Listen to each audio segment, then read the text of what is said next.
Hello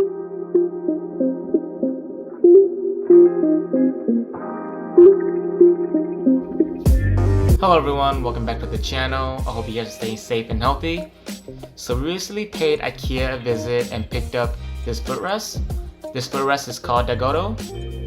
We did pick this up for $17.99. I'll leave a link in the description below in case you guys are interested in checking this out. So this is how it comes packaged. I already tore off the plastic wrap, but let's take it out of the box and see what we have.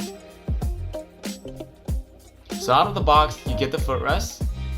This is roughly 12 inches tall and about 19 inches wide.